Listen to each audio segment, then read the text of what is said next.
Hey traders, in this video, I've put together the ultimate guide to mastering order blocks. We'll dive deep into both the basics and advanced techniques. Whether you're a beginner or an advanced trader, be sure to watch the entire video so you can understand every concept in detail. I'll also reveal 3 high-probability trading strategies using order blocks. By the end of this guide, you'll have a solid understanding of how to leverage order blocks for consistent profits. Overall, this video serves as a complete masterclass on trading with order blocks. So let's dive in. Here are the topics covered in this video. First, let's start by understanding what an order block is. An order block is a key area on the chart where significant amounts of capital have entered the market, typically by big banks or large institutions, often referred to as smart money. Since they trade with substantial capital, their actions usually cause noticeable price movements on the chart. So if you notice the price moving sharply from a specific area, like this one, it could indicate that smart money has taken a position. Large buy orders are needed to drive the price up this quickly. The initial area where these trades are executed is known as an order block. Order blocks can be of 2 types: bullish order blocks, which are caused by large buy orders, and bearish order blocks, which are caused by large sell orders. For this video, I'll color bullish order blocks as blue and bearish order blocks as purple, but of course you can use any color you want. Once an order block is identified, it can provide potential trade opportunities, as the price tends to retest and bounce after hitting that area. For example, if you bought at the order block here, it would have resulted in some nice profits. Now, you might be asking yourself, isn't this the same as support and resistance? While both order blocks and support resistance are considered key levels, they are not the same, as there are major differences between them. First difference is how they form. Order blocks are formed based on significant price movement on a chart. For example, if the price moves significantly from an area, you can draw an order block. In contrast, support and resistance levels require prior rejections to form. For example, if the price once rejected this level here and another rejection happened here, then we can draw a support level. Second difference is how they are drawn on the chart. Order blocks are typically drawn as thick zones or areas, while support and resistance levels are usually drawn as lines. Even if they're drawn as zones, they're usually thin zones, not as thick as order blocks. Third difference is the number of retests. Order blocks are typically a one-time use, meaning if they are retraced once, they're done. You cannot use them multiple times. In contrast, support and resistance levels can be retraced multiple times. While order blocks and support resistance differ, they can be used together. For example, if an order block forms while the price is also at a resistance level, this is called a confluence. Finding this kind of setup is ideal, as the price has a higher chance of reacting to an area of confluence. Now, before we can trade using order blocks, we need to know how to correctly identify them. Remember, in our very first example, I mentioned that if the price moves significantly from a point, we could draw an order block. Well, it's not quite that simple. A significant price move doesn't automatically mean that an order block is present. There are specific rules that determine whether an order block is valid. So here are the 3 important rules for a valid order block. These are crucial, as you won't be able to trade this strategy if you don't get these down. Rule number 1. For a price to be classified as an order block, it must create some sort of gap afterward. This gap is what people refer to as inefficiency or imbalance. So anytime you hear these terms, it simply means gap. Let's see an example so you can understand better. Here we have 2 similar price movements. Both moved upward significantly. However, notice the key difference. The one on the left has a gap between the first candle's upper wick and the third candle's lower wick, while the one on the right doesn't have it, as the wicks are intersecting with the candle's full body. This gap is what's called an inefficiency or imbalance. So, even though both setups show significant upward movement, only the left one counts as a valid order block because there's inefficiency. To draw the order block, take the first candle before the inefficiency and draw a rectangle over the full candle from the top wick to the bottom wick. Rule number 2. An order block needs to be unmitigated. Order blocks are generally a one-time use. If the price touches an order block, it's no longer considered valid, meaning it can't be tested or retraced. For example, let's say you spot a gap or inefficiency in the price, so you draw an order block. If you see the price, or even just a wick, touching that order block, it means the order block is no longer valid because it has now been tested. While there are strategies to reuse a tested order block, I'll cover that later in the video. But for now, just remember that an order block is generally a one-time use. Rule number 3. The most important rule is that an order block must lead to a break of structure, or a change of character afterward. Now, for those of you who might not be familiar with these terms, I'll give a quick recap. But if you already know what they mean, feel free to skip ahead to the timestamp displayed on the screen. So basically, we know that markets have trends, uptrends and downtrends. Let's take an uptrend as an example. During an uptrend, the market doesn't just move straight up. Instead, it moves in a structured way, forming what's called higher highs and higher lows. They're called higher highs because each high is higher than the previous one, and higher lows because each low is also higher than the previous one. On the flip side, in a downtrend, the price forms lower highs and lower lows. These are called lower highs because each high is lower than the previous one, and lower lows because each low is also lower than the previous one. In a market structure like an uptrend, each time the price breaks the previous highs and creates higher highs, like this, it's referred to as a break of structure. Now, of course, markets don't stay in an uptrend forever. At some point, the trend will change. This shift happens when the previous lows are broken, leading to the formation of lower lows. Remember, before the break, we have higher lows, but once the price breaks those levels, they become lower lows. This break of the previous lows during an uptrend is called a change of character. Why? Because it shifts the character of the market from an uptrend structure to a downtrend structure, and the cycle repeats itself. During a downtrend, the price forms lower highs and lower lows. When the previous lows are broken, this is now referred to as a break of structure. In the future, if the price breaks the previous highs and forms higher highs during this downtrend, that's called a change of character, because the price shifts from a downtrend structure to an uptrend structure. So that was a quick overview of what a break of structure and change of character are. Now, how does all of this relate to order blocks? For an order block to be valid, it must lead to either a break of structure or a change of character afterward. Let's see an example. In this chart, we see a significant upwards move, coupled with a gap or inefficiency. So there's a possible order block here. However, this doesn't mean we can immediately draw an order block, as we need to first see if the market forms either a break of structure or a change of character afterward. Right here, we notice that the price hasn't yet formed a break of structure, as it hasn't broken these previous highs, so we wait for the price to develop further.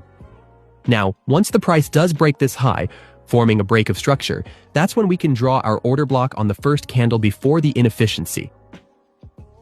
And again, we see the price move significantly upward, coupled with inefficiency, followed by a break of structure as the price forms higher highs. So this makes it another valid order block that we can draw. Now let's look at another example.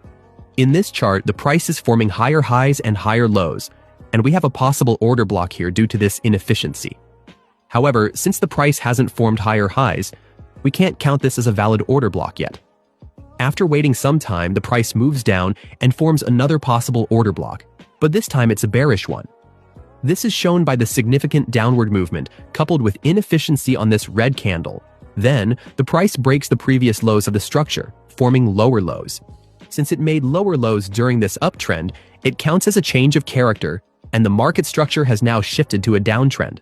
So we'll focus on the latest order block that aligns with the current trend, which is this bearish order block.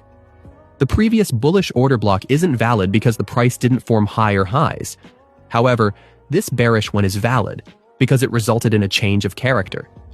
Here we see a significant upward movement, coupled with inefficiency, suggesting a possible order block. However, since the price hasn't formed a break of structure yet, this order block isn't valid at this point. After some time, we notice the price moves downward and then back up, forming another inefficiency, indicating another possible order block. This time, the price does form higher highs, but it's within a smaller structure. This makes it a valid order block within this smaller structure. However, if we look closely, we also see that the price made higher highs within the previous larger structure.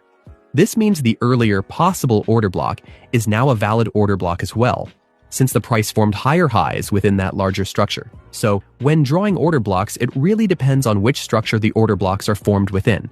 So, to recap, the 3 rules to identify a valid order block are: first, it must create a gap, also known as inefficiency or imbalance.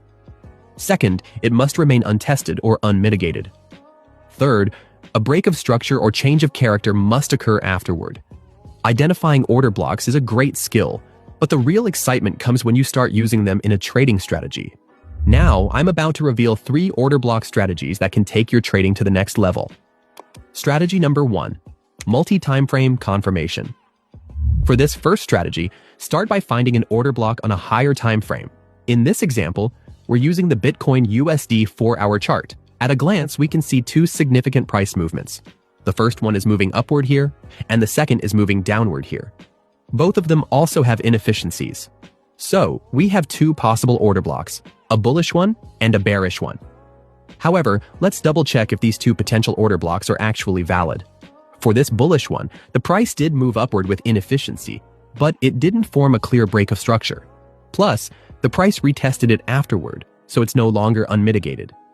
For the bearish order block, the price clearly formed lower lows, creating a break of structure, plus it's unmitigated. So, based on our analysis, only this bearish order block is valid. Once you've identified the correct order block, the next step is to wait for the price to retrace back to that order block. The moment the price touches the order block, we now move on to the next step of the strategy, which is confirmation. We're trying to confirm whether the price will actually bounce off this order block. To do that, we switch to a lower time frame, like the 15-minute chart. On the 15-minute chart, we're looking for any signs of bearish momentum to prove that the price will reverse from this order block. You can use any type of confirmation tools, whether it be an indicator like the MACD, finding a bearish candlestick pattern, or spotting a change in market structure. Basically, anything that confirms that the price is likely reversing from this level. Now, my favorite confirmation tool is the bearish engulfing candlestick pattern, as it's simple yet effective for giving early signals. A bearish engulfing pattern occurs when a smaller bullish candle is immediately followed by a larger bearish candle that completely engulfs the previous one. This indicates a potential reversal from bullish to bearish. Once you spot it, you can open a sell position right after the pattern has formed. Then, place your stop loss slightly above the order block and set your take profit at 2x the size of your stop loss. As you can see, this strategy can lead to some solid profits. Here's a cheat sheet that you can use when trading on multiple time frames. If your high time frame is the weekly, use the 4-hour as your low time frame. If your high time frame is the daily, use the 1-hour as your low time frame. If your high time frame is the 4-hour, use the 15-minute as your low time frame. If your high time frame is the 1-hour, use the 5-minute as your low time. Number 2, inducement traps. An inducement trap is a specific setup that involves a minor key level forming near a major order block. Take this example. We have a major order block forming below and a minor key level forming above it due to multiple rejections. This minor key level is also referred to as an inducement. The strategy is called an inducement trap because in many cases, the price will break this minor key level only to retrace to the major order block before reversing back up.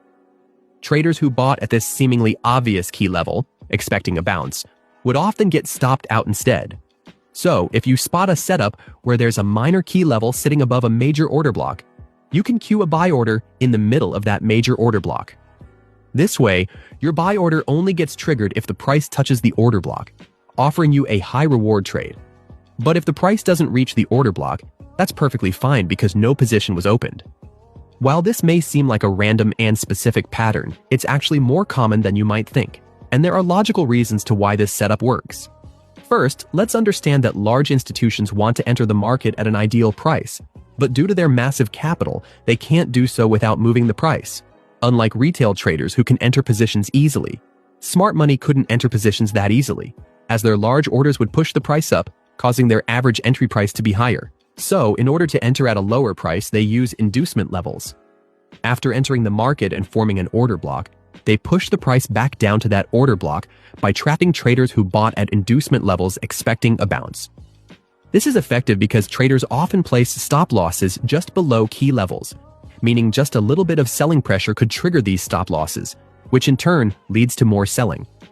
This allows smart money, which entered at the previous order block, to re-enter at that price, driving the price back up. So that's the basic logic behind why this pattern works. Now, let's look at a real example. In this chart, the price moves significantly upwards with an inefficiency, followed by a break of structure, making this a valid order block. After this upward movement, we identified an inducement zone as the price formed multiple rejections at this support level. Now, because we have a setup where there's a major order block below and a minor support level near it, this could be a potential inducement trap. This means the price could break the minor support level and retest the order block. So, we place a limit buy order in the middle of the order block and wait. As you can see, the price moved downward, broke the inducement level, and triggered our buy order at the order block. After the order is triggered, we place a stop loss just below the order block and set our take profit at 2 to 3 times the size of the stop loss. You could also target the inducement zone as your take profit. As you can see, this trade turned out to be profitable. Strategy number 3, breaker blocks. In the very first part of the video, I mentioned that order blocks are typically a one-time use, but there's actually a way to take advantage of order blocks that have been broken. This strategy is called breaker blocks. What is a breaker block? A breaker block is a previously valid order block that has been broken.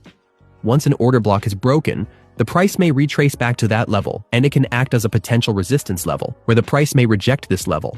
This gives us an opportunity to short at the breaker block. Keep in mind that breaker blocks are typically one-time use. After the price breaks and retests the level, their effectiveness is usually done. Let's break down this chart example. In this chart, we can see the price move significantly upward, paired with inefficiency. We also see the price made higher highs here, so we can draw an order block at this candle. But then, the price moved downward and actually broke the order block. This move also created a change of character as the price broke below the previous lows, indicating that the trend has shifted from bullish to bearish. Now, as the price retraces back toward the previous order block, it can now act as a potential resistance zone. This is a prime area to open a short position. Then, place your stop loss slightly above the breaker block and set your take profit at 2 times the size of the stop loss. And as you can see, the price rejected this order block, hit our target, and resulted in a nice profit. Now that you know these strategies, it's time to take action and start using them in real trades.